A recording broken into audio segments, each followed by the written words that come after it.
नमस्कार दर्शकों, हमारे YouTube चैनल चर्चा में एक बार फिर से आपका स्वागत है। अभी फिलहाल हम बात करेंगे चुनाव की। महाराष्ट्र और झारखंड विधानसभा चुनावों के परिणाम आ चुके हैं। एग्जिट पोल के अनुमान फिर एक बार इधर उधर हो चुके हैं। लोगों के बीच में यह चर्चा हो रही है कि आखिर महाराष्ट्र में भाजपा को इतनी बम्पर जीत कैसे मिली और झारखंड में इतनी बड़ी हार कैसे मिली। आज हम भी इसी पर चर्चा करेंगे। हमारे साथ हैं वरिष्ठ पत्रकार और विश्लेषक खालिद रशीद जी। खालिद जी, स्वागत है आपका। नमस्कार, आदाब। आज चर्चा का यही केंद्र है, इसलिए कि एग्जिट पोल के जो अनुमान थे वो बिल्कुल सटीक नहीं बैठे और इधर लगातार गड़बड़ हो रहा है। लोग आश्चर्य कर रहे हैं कि भाई महाराष्ट्र में इतनी उम्मीद नहीं थी, इतनी बम्पर जीत, और झारखंड में उम्मीद थी कि बीजेपी सत्ता में वापसी कर रही है, वहां अच्छा मतलब बड़ी हार एक तरह से उसको मिली है। तो ये कैसे हुआ, इस पर हम लोग चर्चा करेंगे। क्या क्या कारण थे, क्या क्या मुद्दे हैं। पहला तो ये है कि नेतृत्व, जनता ने जो है वहां की जो स्टेट गवर्नमेंट का जो फेस था, झारखंड में हेमंत सोरेन और वहां देवेंद्र फडणवीस और शिंदे, दोनों के चेहरों पर भरोसा किया। तो क्या आपको लगता है कि चेहरा भी एक कारण रहा? देखिए, पिछले कुछ चुनावों से एग्जिट पोल जो है वो वाकई एग्जिट हो जा रहे हैं। एग्जिट हो जा रहे हैं। तो जनता उससे एग्जिट कर रही है और जनता जो जिस तरह से जनादेश दे रही है, तो जनता की परिपक्वता को भी दिखाता है कि अब जो अनुमान लगाने वाले लोग हैं वो अनुमान नहीं लगा पा रहे हैं। इसका मतलब है कि जनता जो है अपने मुद्दे अपने पास रखती है, क्लोजर टू द चेस्ट जिसे कहते हैं, क्लोजर टू द चेस्ट, उसको खोलती नहीं, अपने पत्ते खोलती नहीं, इसलिए समझ में नहीं आ रहा है उन्हें। तो लगातार एग्जिट पोल गलत हो रहे हैं। आप झारखंड का चुनाव के नतीजे देखें, आप महाराष्ट्र के नतीजे देखें और फिर झारखंड के नतीजे देखें, और साथ साथ जो उपचुनाव कई जगहों पर हुए हैं उसके नतीजे देखें, तो पूरी तरह से जो एनालिसिस निकल कर आ रही है कि एग्जिट पोल एग्जिट हो गए। आपने सही बोला कि हम विश्लेषण करने वाले हैं। हम एग्जिट मतलब तो हम देते नहीं है कि वो कितना सही हुआ या नहीं हुआ, उसका जवाब वो देंगे जो लोग एग्जिट करते हैं। हमें ये लगता है कि जनता जो है वो मैच्योर होकर वोटिंग में भाग ले रही है और कभी भी किसी को भी पसंद नापसंद करती है, और उसके अपने रीजन है, उसके अपने कारण है। और मुझे आश्चर्य नहीं हुआ। महाराष्ट्र के जो नतीजे सामने आए हैं, तो ये एग्जिट पोल चूंकि एक हवा बना देते हैं, तो आपका मन स्थिति चेंज हो जाती है। स्थिति जो है वो बन जाती है कि ऐसे ही रिजल्ट आने वाले हैं, जबकि वास्तविकता में जमीन पे ऐसा होता नहीं है। तो इसीलिए थोड़ा सा आश्चर्य का पहलू उसमें शामिल हो जाता है। तो आश्चर्य, लेकिन मैं बहुत आश्चर्यचकित नहीं हूं, वो इसलिए क्योंकि महायुति में जो विरोधाभास की स्थिति थी पहले, उसे बहुत हद तक चेकआउट कर लिया गया था। और जैसा कि आपने नेतृत्व का सवाल उठाया, तो मैं इसका पहला क्रेडिट जो महायुति की जो जीत है, जबरदस्त जीत है, इतिहास है ये, कि आप ये देखें कि सरकार को बनाए रखने के लिए बिल्कुल इतना बड़ा जनादेश नहीं मिलता है। इंदिरा गांधी के समय में ऐसा हुआ था, है ना, वो भी एक आध बार, है ना।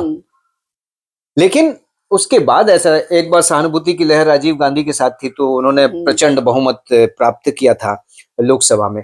लेकिन सरकार बनाए रखने के लिए इतना बड़ा जनादेश पहले मुझे तो नेतृत्व को कितना महत्व नहीं आता। तो नेतृत्व को ही पूरा महत्व है। नंबर 1 में मैं नेतृत्व को ही रखता हूं। नरेंद्र मोदी का नेतृत्व है, ये सबसे ऊपर है। आपने नाम लिया जो लोकल चेहरे हैं, देवेंद्र फडणवीस हैं, शिंदे हैं, अजीत पवार हैं। अजीत पवार को भी आपको मेंशन करना होगा, क्योंकि अब असली नकली एनसीपी वाली जो बात है वो भी पीछे चली गई है इस चुनावी नतीजे में। तो ये फेस तो हैं, है ना। इसके अलावा और भी बहुत सारे फेस हैं, है ना। अमित शाह भी हैं, नड्डा जी भी हैं, बाकी जो पदाधिकारी हैं उनका भी रोल रहा है, संगठन के जो बाकी लोग हैं वो उनका भी रोल रहा है। लेकिन झारखंड में तो मोदी जी का नाम नहीं चला। नहीं, मैं झारखंड आऊंगा। हाँ। लेकिन मैं पहले ये बता रहा हूँ कि कैसे नरेंद्र मोदी को क्रेडिट दिया जाना चाहिए। हाँ, क्यों दिया जाना चाहिए? ये गैर वाजिब नहीं है, ये तर्कपूर्ण है।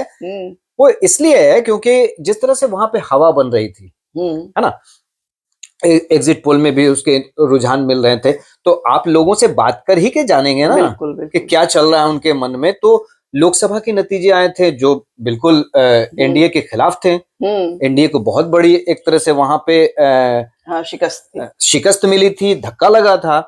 तो उससे उबरना बिल्कुल 5 महीने के भीतर एक बहुत बड़ा चैलेंज था।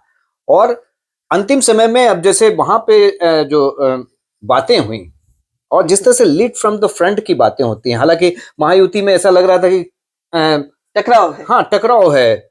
शिंदे साहब कुछ अलग जा रहे हैं, देवेंद्र फडणवीस कुछ अलग दिख रहे हैं, अजीत पवार कुछ अलग दिख रहे हैं। इन सबको जोड़े रखने वाली कड़ी कौन थी? नरेंद्र मोदी। उन्होंने एक हवा बनाई। तो नेतृत्व एक बहुत बड़ा प्रश्न है। सबसे पहले नरेंद्र मोदी, उसके बाद फिर ये जो 3 चेहरे हैं, इन्होंने भी अपने आप को बहुत बेहतरीन ढंग से, है ना, नहीं, ये साध कर रखा लोगों के बीच जैसे में। इसलिए मैंने दोनों नाम लिया, तीनों उसमें जोड़ देते हैं। शायद अजीत पवार को छोड़ के मैंने गलती की, उनको भी लेना है। क्योंकि जब उद्धव ठाकरे ने सत्ता छोड़ी थी तो उनके पीछे सहानुभूति की लहर थी और ऐसा माना जा रहा था कि जनता खुश है उनके काम से। कोई बहुत जनता को प्रॉब्लम नहीं थी, इन लोगों की पार्टी की अंदरूनी परेशानियां थी। लेकिन जिस तरह से शिंदे ने वापसी की है, माने उन्होंने एक एक करके वो ग्रेजुअली उनका ग्राफ बढ़ता गया है और लोगों में उनकी लोकप्रियता बढ़ती गई है। और चूंकि देवेंद्र फडणवीस भी बहुत मेहनत किए और मेहनत ही नहीं, त्याग भी किया उन्होंने। बड़ी पार्टी के ये हो के मुख्यमंत्री हो के उप मुख्यमंत्री की कुर्सी संभालना, बिल्कुल, ये आप इसको कम नहीं समझेंगे। उन्होंने सेक्रीफाइस किया, उन्होंने दल के हितों को अपने व्यक्तिगत हितों से ज्यादा रखा। और जगह देखिएगा भीतरघात हो जाता है, आमतौर पे देखिएगा। मुख्यमंत्री की कुर्सी त्याग किया, भीतरघात और छोटे पद पे आ जाना, उसको लेके उन्होंने कोई मलाल नहीं रखा। पार्टी के एक अनुशासित सिपाही की तरह वो लगे रहे। तो मोदी जी का नेतृत्व तो है ही है, उसमें कोई शक ही नहीं है। क्योंकि आज देश में जो भी है, एनडीए को इतनी बम्पर सफलता मिल रही है तो मोदी जी के नाम पर मिल रही है।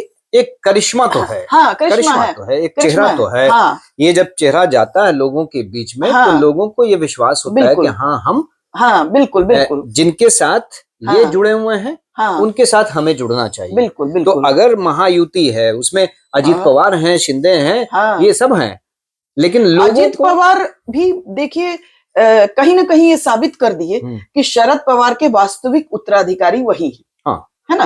और एक तरह से उन्होंने अपनी ही पार्टी में हुए अपमान का बदला भी ले लिया। शरद पवार ने जो है उनको हटा के अपनी बेटी को बनाया था।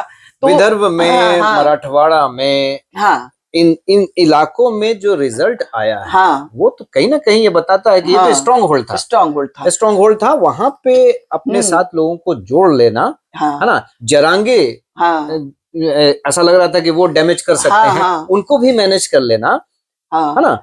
तो ये एक बहुत बड़ी, और एक मेरा अपना ये भी मानना है कि जिसकी सत्ता रहती है, जैसे स्टेट में अभी वहां भाजपा शिवसेना की सरकार थी, एनसीपी की सरकार थी, तो वहां जो जिसकी सत्ता रहती है ना, कुछ फायदा उसको मिल जाता है। जैसे वो धड़ाधड़ योजनाएं लागू कर लिए, बहुत सारी चीजें ऐसी कर दी है जो पब्लिक के बीच में छवि बनाने का मौका मिल जाता है। ये जो सुविधा है विपक्ष को नहीं मिलती, ये सुविधा विपक्ष को नहीं मिलती। ये तो रहेगा सरकार को। यही झारखंड में हुआ। झारखंड में भी हेमंत सोरेन को सत्ता में रहने का लाभ मिला, क्योंकि ये लाभ वहां स्टेट लेवल पर बीजेपी नहीं उठा पाई। तो हेमंत सोरेन के नेतृत्व में लोगों की आस्था बढ़ी। उन्होंने भी इस तरह की योजनाएं चलाई, ऐसी योजनाएं चलाई जो कि लोगों को अपील की। हाँ, मुझे लग रहा था कि झारखंड की चर्चा जो है हम लोगों को साथ साथ करनी है। क्योंकि अगर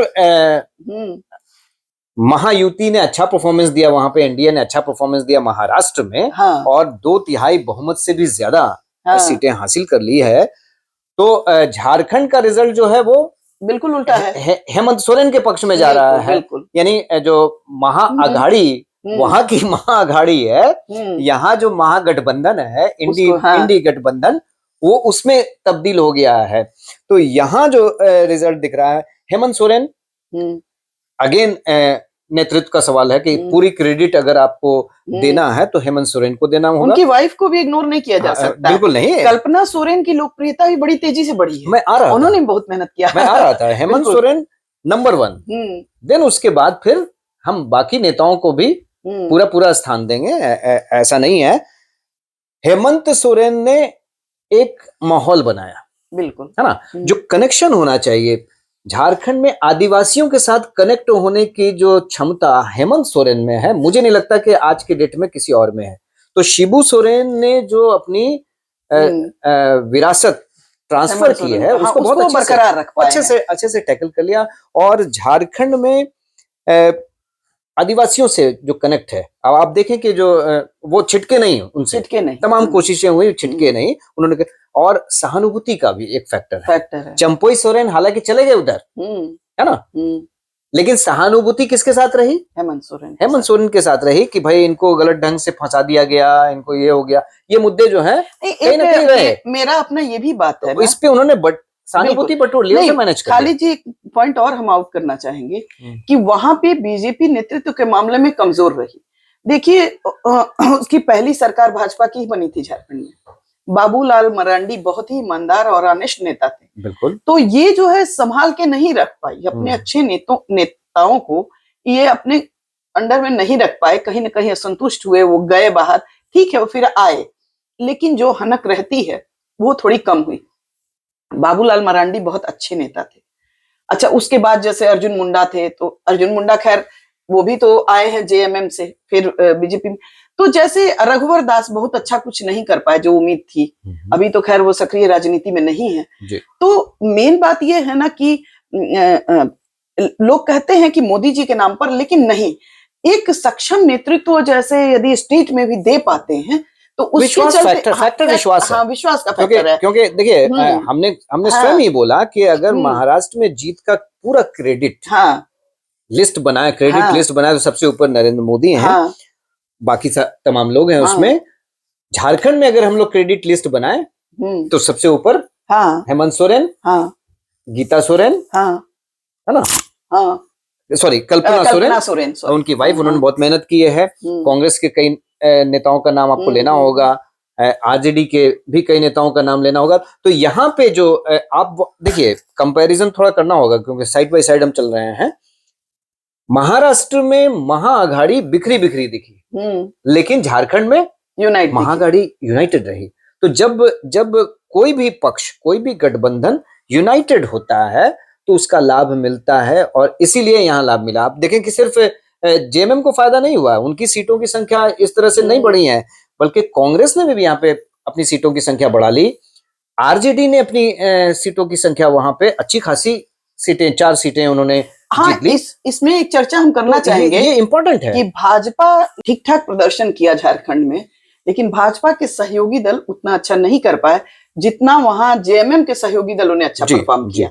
जेएमएम के सहयोगी दल जो थे, वामपंथी दल भी और आरजेडी भी, कांग्रेस भी अच्छा प्रदर्शन। मैं आपको वोट परसेंटेज की अगर हम लोग बात करें, है ना, और स्ट्राइक रेट की बात करें, तो वो बहुत कुछ कहता है। देखिए, हमारे पास जो आंकड़े हैं, वो आंकड़े साफ तौर पे इशारा कर रहे हैं कि क्या स्थिति बन रही है। देखिए, झारखंड मुक्ति मोर्चा ने, यानी जो महागठबंधन का पक्ष है, 56 सीटें जीती हैं +9, है ना। पहले जो इनकी सीटें थी उससे +9 हुआ है। पिछली बार 47 सीटें थी। वोट का परसेंटेज जो है वो 46.4% है। बीजेपी प्लस इनको 24 सीटें आई हैं, 6 सीटों का नुकसान हुआ है, यानी पिछली विधानसभा में 30 सीटें थी, 6 सीटों का नुकसान हुआ है। वोट परसेंटेज जो है वो 39.5% है। अन्य के खाते में 4 सीटें गई, माफ कीजिएगा 1 सीट गई है, लेकिन वोट परसेंटेज उनके पास ठीक ठाक है, 14.1%। तो वो अन्य में बहुत सारी पार्टियां। एक और इसमें जो है बाइफरकेट करके जो आंकड़ा आया है जी, उसमें मजे की बात यह है कि जेएमएम के वोट परसेंट से बीजेपी का वोट परसेंट ज्यादा है। हाँ, लेकिन सहयोगी दलों के वोट परसेंट को मिला के जेएमएम आगे बढ़ी। मैं वो भी आपकी सहायता से अपने तमाम जो चर्चा में शामिल हो रहे हैं उनको भी बता दें कि झामुमो का जो मोर्चा है, झारखंड मुक्ति मोर्चा का जो मोर्चा है, 56 सीटें उन्होंने जीती हैं, 34 सीटें जेएमएम को आई हैं। जेएमएम का वोट परसेंटेज है 23.47%। आरजेडी का 4 सीट है और इनके वोट परसेंट है 3.46%। कांग्रेस ने 16 सीटें जीती हैं, 15.48% इनका वोट है। अब एनडीए खेमे की तरफ हम लोग अगर आते हैं तो यहाँ देखिए भाजपा ने 21 सीटें जीती हैं, 33.20%। तो वोट परसेंटेज तो आप देखें कि जेएमएम ने 34 सीटें जीती हैं, 23.47% उनका वोट है, और भाजपा ने 21 सीटें जीती हैं लेकिन वोट परसेंटेज उनका 33.20% है ना।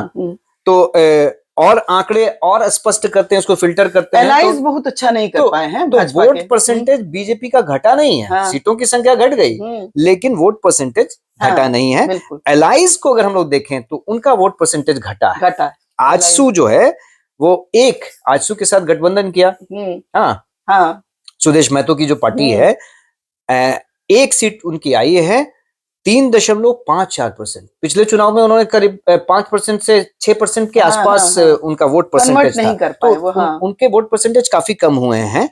जदयू का जो है वो 1 सीट आया है और 0.81% इनका वोट परसेंटेज है।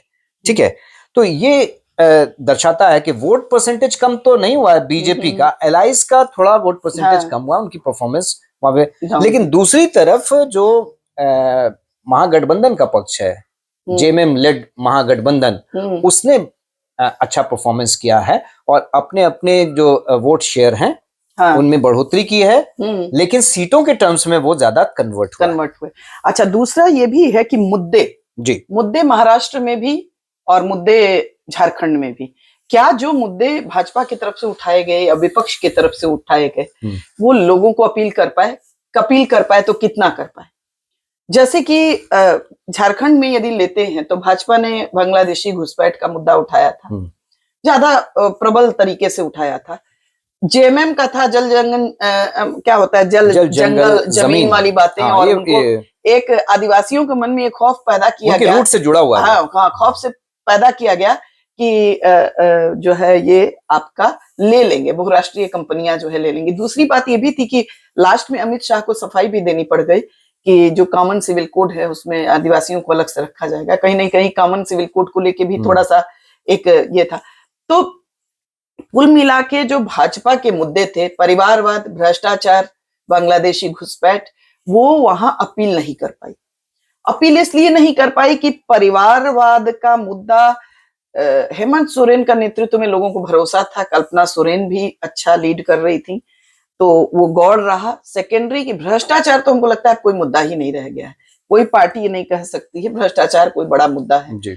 अब लोग यूज्ड टू हो गए हैं कि होता ही नहीं, इस तरह से सभी दरबार खुल जाते हैं भ्रष्टाचारियों के, तो भ्रष्टाचार मुद्दा नहीं। और ये तो बांग्लादेशी घुसपैठियों का मुद्दा उतना अपील नहीं कर पाया जितना आदिवासी जो बहुल क्षेत्र है और आदिवासियों से जुड़े हुए मुद्दे वहां ज्यादा अपील किए। और यही कारण है कि हेमंत सोरेन, चूंकि शुरू से ही भाजपा जो है गैर आदिवासी वोटों का प्रतिनिधित्व करती रही है, अभी उसने कोशिश जरूर की है आदिवासी वोटों में अपनी पैठ और पकड़ बनाने की, लेकिन झारखंड में गैर आदिवासी जो वोट है वो भाजपा के पक्ष में ज्यादा रहे। तो हेमंत सोरेन में पर आदिवासियों ने अपना भरोसा दिखाया। पहला ये मुद्दा जो है उनका ज्यादा पसंद आया इन लोगों को, और दूसरा ये कि मुस्लिम वोट भी इंटैक्ट हो गए, तो आदिवासी प्लस मुस्लिम जो वोट मिलके इनको एक बड़ी सफलता मिली और अदर वोट भी मिले। देखिए मुझे सुनीता जी बिल्कुल स्पष्ट है, झारखंड में जो ग्रामीण क्षेत्र है वहां पे जेएमएम की पकड़ मजबूत है और भी मजबूत हुई है। इस चुनाव में मुझे और भी मजबूत दिख रही है आदिवासियों के बीच में, और खासकर कुछ जो उनकी अपीलिंग योजनाएं थी, योजनाओं की भी चर्चा हम लोगों को करना चाहिए कि उनकी जो योजनाएं थी उनका एक्सेप्टेंस वहां पे हाँ, बढ़ा है, जिसकी वजह से उनकी रिस्पांस बढ़े। और जैसा कि आपने कहा कि उन योजनाओं का महाराष्ट्र में भी ये मिला है। बिल्कुल बिल्कुल, क्योंकि जो लाडली बहन, हाँ लाड़की, हाँ वो जो लाडली बहन की तर्ज पे जो योजना आई, चाहे किसानों के खाते में जो महाराष्ट्र में पैसे एमपी मॉडल, हाँ, तो ये जो है ये झारखंड में भी काम किए और महाराष्ट्र में भी काम किए। लोगों को अपील, इसमें क्या होता है कि जो सत्ता पक्ष होता है वो फायदा उठा लेता है। स्टेट में जिसकी सत्ता रहती है वो इसका बेनिफिट ज्यादा उठा पाता है, विपक्ष नहीं उठा पाता। अब झारखंड में आ जाइए तो झारखंड में मैया योजना, हाँ, उसमें जो राशि है वो बढ़ा दी गई, और ये सब डिसीजन चुनाव से ठीक पहले लिए गए, यानी चुनाव की घोषणा से ठीक पहले लिए गए, वो बढ़ाया गया और जो लोगों तक, हाँ, कुल मिला के ये कह सकते हैं कि फ्री बीज की पॉलिटिक्स जो है वो अभी रंग में है। फ्री बीज की चर्चा आपने कर दी, तो उसको थोड़ा सा विस्तार से बता दें कि एक तो उन्होंने किसानों के कर्ज माफ कर दिए, अब किसानों को कई तरह की बेनिफिट दे दी, और दूसरा कि 200 यूनिट बिजली जो है, ये झारखंड की मैं बात कर रहा हूँ, तो ठीक ये सब अगस्त और सितंबर के महीने में ये सारे डिसीजंस लिए गए, जिसका सीधा इम्पैक्ट इस चुनाव के नतीजे में दिख रहा है। हालांकि मैं जो है, मेरा जो व्यक्तिगत मत है वो उसकी सब दल वैसा ही कर रहे हैं, लेकिन मेरा व्यक्तिगत मत है महाराष्ट्र में भी ऐसा ही हुआ। फ्री बीज की पॉलिटिक्स जो है कहीं ना कहीं देश के लिए घातक है। अभी भी हम उसके समर्थन में नहीं है, लेकिन अब मुद्दे महाराष्ट्र के आते हैं। जैसे महाराष्ट्र में तो हिंदुत्व का कार्ड ही चला है ना, और जैसी की खबरें आ रही हैं कि इधर प्रबल हिंदुत्व के विरोध में उधर जो है एक मुस्लिम वर्ग का एक बहुत बड़ा धड़ा प्रबल विरोध में आया। शायद उसका माने पोलराइजेशन हुआ एक तरह से, उसका फायदा शिंदे जी को मिल गया, क्योंकि उद्धव जो जिस हिंदुत्व की बात करते हैं, अब लोग उनको बाला साहब का ये उत्तराधिकारी नहीं मान रहे हैं। मुझे लगता है कि ये कहने में थोड़ी सी जल्दबाजी हो जाएगी। नहीं, देखिए ये थोड़ी जल्दबाजी हो जाएगी। ये हम नहीं कह रहे हैं, ये परिणाम बता रहे हैं। मेरा क्या है, मान लीजिए हम लोग तो यहाँ बैठे हुए हैं, चुनाव परिणाम ये बता रहे हैं कि लोगों ने शिंदे को असली शिवसेना का ये जो ठप्पा है वो दे दिया है ना। नहीं, ये इस बात को स्थापित नहीं करते हैं कि शिंदे को इसी कारण से वोट मिला। एक ये भी कारण है, एक ये भी कारण हो सकता है। मैं इसे कहूंगा इसकी संभावना है, लेकिन बहुत नीचे की सूची में मैं इसे रखता हूँ। देखिए एक बात, क्योंकि जब आप ये कहती हैं सुनीता जी के वोटर्स ने इस बेसिस पे हिंदुत्व के मुद्दे पर वोट किया, तो फिर आप उनकी विवेक पर शक करने लगती हैं। नहीं, आप देखिए बड़े जागरूक हैं वोटर, मेरा अपने मुद्दे मेरा खाली जी, हम जो भी बात कहते हैं स्पष्ट कहते हैं। मुझे दुख है ये कहते हुए, लेकिन मुझे ये कहने में मुझे कोई संकोच नहीं है कि इस देश में विकास और काम पर कम वोट मिलता है, जाति और धर्म पे ज्यादा वोट मिलता है। अब हम लोग चाहे पर्दा डाल के जो भी कहने की कोशिश करें, लेकिन ये इस देश का दुर्भाग्य है कि यहाँ जाति धर्म पर वोट लोग पहले देते हैं, काम पर वोट पीछे से देते मैं यही कह रहा हूँ कि ये एक हकीकत है, सच्चाई है, लेकिन ये सच्चाई धीरे धीरे बदल रही है। और ये कोशिश हम लोगों को करनी है कि देखिए भाई, ये मुद्दे जो है वो आपके वोटिंग के मुद्दे नहीं हो सकते। हम लोग क्या कर सकते हैं, जहां आप बताइए जिस देश में टिकट बांटने में प्रत्याशी कितना ईमानदार है, कितनी स्वच्छ छवि का है, उसने काम अपने क्षेत्र में कितना किया है, महत्व नहीं होता है। टिकट जब बंटवारा होता है तो देखो, अरे किस एरिया का है, यादव का एरिया है, ब्राह्मण एरिया है, यहाँ का है तो इसका ब्राह्मण का इतना वोट मिल जाएगा, कोयरी का इतना वोट मिल जाएगा, इसका इतना।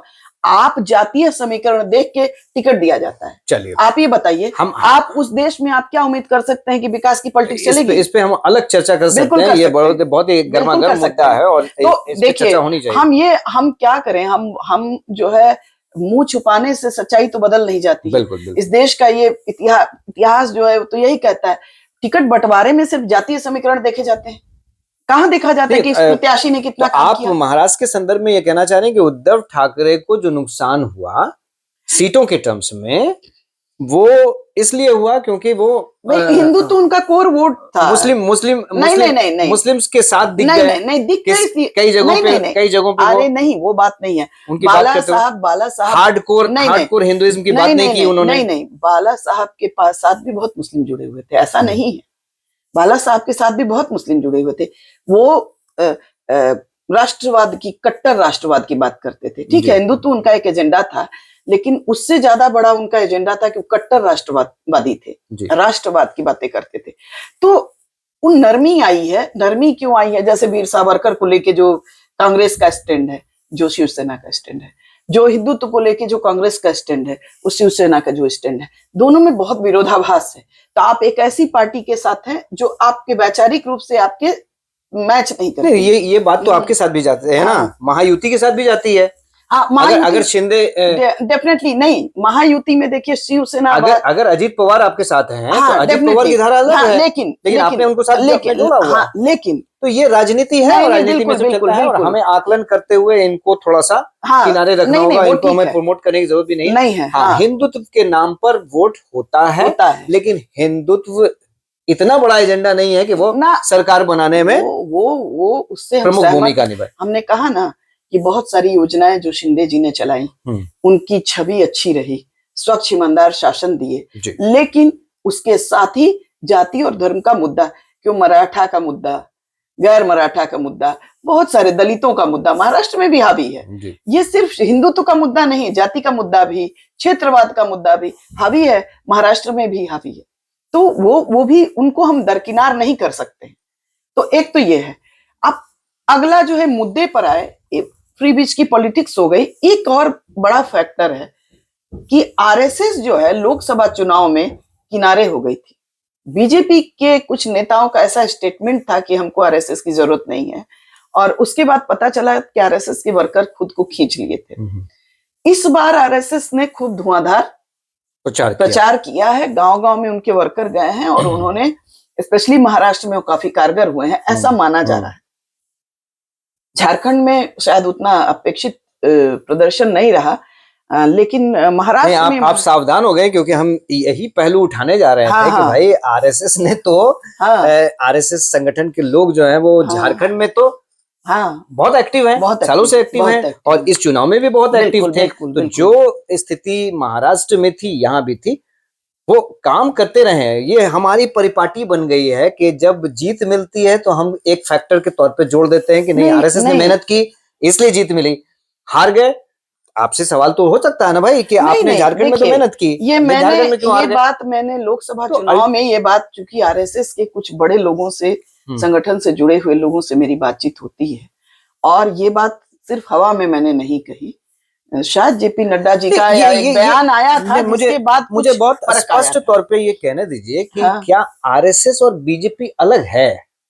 कहीं आपको लगता है कि अलग है? देखिए, आरएसएस और बीजेपी अलग तो नहीं है, और कभी भी अलग नहीं रही है भाई। वो उसके राजनीतिक आरएसएस काम कर रही थी, एक्टिव थे संगठन के लोग, और यहाँ इनएक्टिव हो गए थे। वहां पे क्या होता है ना, खाली जी, वहां पे क्या होता है, अब आपको बताते हैं।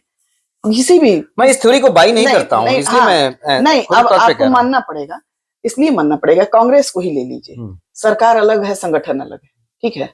अब बहुत बार ऐसा होता है कि सरकार के मंत्रियों और संगठन में क्लैश की स्थिति आती है, मंत्री नहीं सुनते हैं संगठन। वो तो सारी पार्टियों के साथ। हाँ, तो ये जो है सारी पार्टियों के साथ, ये जो है जब तक भाई, अब एक मुकाम पर जाने के बाद, एक बहुत अच्छी पकड़ बनाने के बाद, थोड़ा सा ये क्लैश आया था, फर्स्ट टाइम आया था, लेकिन आया था। देखिए, आप ये कह रही हैं जेपी नड्डा के उस स्टेटमेंट की तरफ अब इशारा कर रहे हैं जब उन्होंने बोला कि इनकी जरूरत नहीं है। ऐसा सुनने में आया, और ऐसा आरएसएस से जुड़े हुए लोगों ने ही बताया। जबकि ये स्पष्ट है कि बीजेपी का कोई भी फैसला, कोई भी निर्णय, मैं तो सीधे तौर पे कहूंगा कि वो आरएसएस हेडक्वार्टर से मंथन के पश्चात होता है। बिल्कुल, ये स्पष्ट तौर पे कहना चाहिए, पत्रकारों को कहना चाहिए, इस पे क्या कोई गुरेज नहीं है, और ये कोई गलत भी नहीं है, क्योंकि मैं ये मानकर चलता हूं कि दोनों अलग अलग नहीं है। ठीक है, ये संगठन है और ये पार्टी है, तो पार्टी की तरह संगठन के लोग झंडा लेकर उनका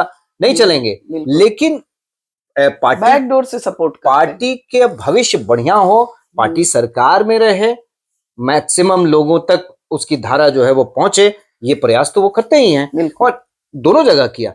लेकिन एनालिसिस में हम ये पार्ट, हाँ, महाराष्ट्र में थोड़ा ज्यादा एक्टिव इसलिए हो गए होंगे क्योंकि नासिक जो हेडक्वार्टर है, माफ कीजिएगा, नागपुर हेडक्वार्टर भी वहां है, तो वहां ज्यादा एक्टिव हो गए होंगे। लेकिन झारखंड में भी इनका बेस अच्छा है। ऐसे भी देखिए, मध्य प्रदेश, राजस्थान, गुजरात और महाराष्ट्र, शुरू से ही वो एक आरएसएस का काफी अच्छा वहां पकड़ अच्छी रही है, हिंदुत्व की एक प्रयोगशाला रही है, शुरू से रही है। जैसे बिहार एक सोशलिस्ट आंदोलन की पृष्ठभूमि यहाँ शुरू से रही है।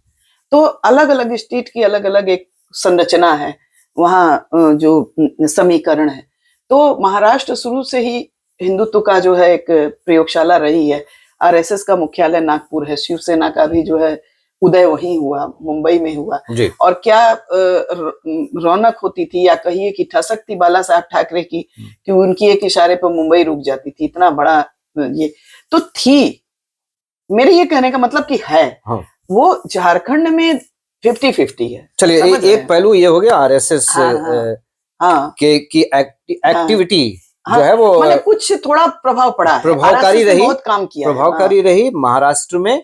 लेकिन वही प्रभाव जो है झारखंड में नहीं दिखा। अब मैं चाहूंगा कि झारखंड में हिंदुत्व के मुद्दा पर आदिवासियों का मुद्दा भारी पड़ा। जी बिल्कुल, है ना।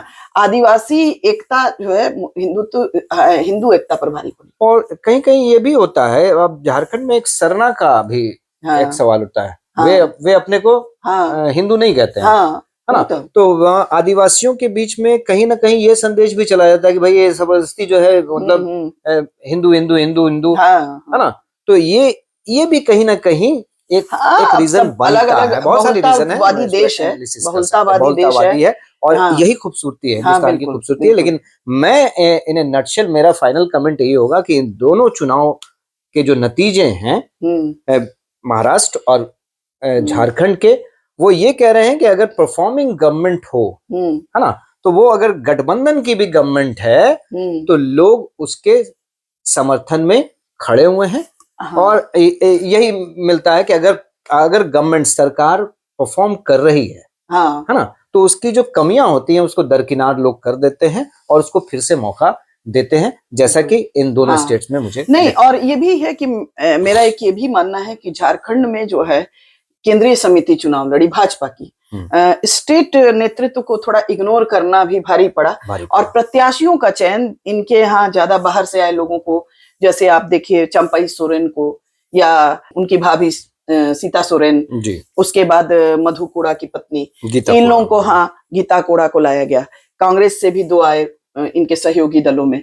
तो बाहरी लोगों को प्रेफर करना, स्थानीय नेताओं को, अपने कर्मठ वर्कर्स को साइड करना, और कहीं ना कहीं बाहरी लोगों पर भरोसा ज्यादा दिखाना, ये सब भी अच्छा नहीं रहा भाजपा के लिए।